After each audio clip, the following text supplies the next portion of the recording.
Oh, the other group was the North Carolina Wildlife Club, and their big thing was deer hunting. Now, I did hunt a few deer when I was a kid. I never hit one, but I shot at a few. But back then, back in the 60s, 70s, it was an outdoor recreational activity. Oftentimes, I'd go to the cocktail party before the actual dinner event.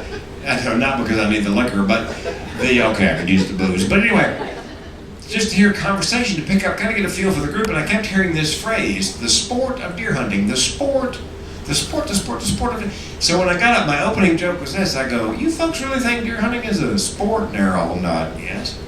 I said, well, tell me something. Name me one other sport where your opponent has no idea he's playing. Until the opening gun goes off, the deer has no idea he won the coin toss and elected to receive. I mean, I can understand it being a sport if by state law you had to, I don't know, chase him down, tackle him, choke him to death, you know. Well, hand-to-hoof combat. Well, oh, and I tell you what else. When I was a kid during gun season, you did not have to wear an orange vest and an orange hat. Nowadays, do you know this? Most states you have to wear during gun season, orange vest, orange cap. But do you know why? And here's where the funny is. Find the fun. So another hunter will not mistake you for a deer. Mm-hmm. Okay, let that sink in for a second. I said to him, let me get this straight.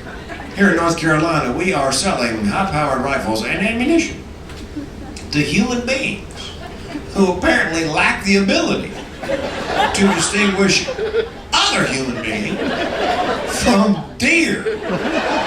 I mean, forgive me, couldn't we clear it up with something as simple as, oh, I don't know, a leg count?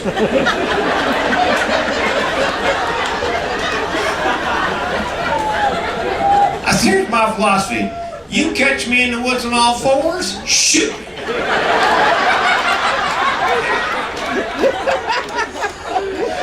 Apparently, we don't need a background check when you buy a gun. We need some sort of IQ test. I said, I got one for you. Let's do a photo lineup. A bunch of deer and a guy. I'll make it easy. Famous deer. Dasher, dancer, presser. You can't pick out that guy. No guns for you, Homer Fudd. Okay, now, we're making fun of this, but you know, if you read the paper, every year in the United States, somebody mistakes another somebody for a deer and plugs him. Last year it happened in Georgia. The good news is, happy ending. Guy got shot, just got winged, a couple of stitches, night in the hospital, he's fine. But if you read a little deeper in the story, I love this. He lived out in the country. He was in the backyard of his house, minding his own business. He's pruning a tree.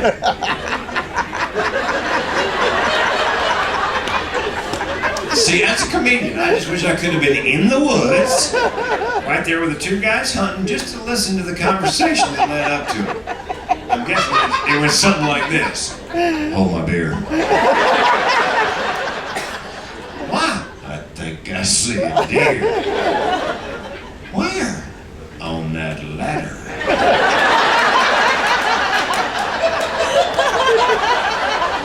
Watch this. What's he doing? Looks like yard work.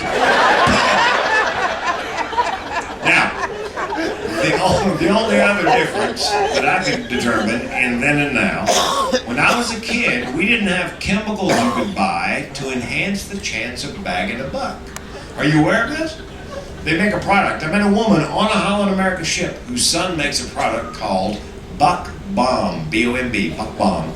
Yet he hired scientists. They were able to isolate a chemical that female deer give off when they're in heat. Apparently they were bored with medical research. We got no cure for Alzheimer's, but we got deer urine in a can. I love this country. They isolate this chemical, and it says on the can attracts the buck, which, by the way, it does. What they do not tell you, what I really believe should be a federally mandated warning on each and every can, in bold letters, caution, this is a concentrate. It will not only attract the buck, it's going to send him into a romantic frenzy. Well, correct me, deer hunters, if you've used it, because I never have. Correct me if I'm wrong. The premise is, you spray this stuff around where you're waiting on the deer, and then, oh, to God, you kill him with the first shot. I got a news flash for you. If I miss, I'm using that second round on myself. I don't think after Rudolph gets a face full of this aphrodisiac, that old boy's gonna take no for an answer. I don't think the buck stops here. I don't think that's the case. But I'm gonna have to. Y'all been a lot of fun. Thanks very much.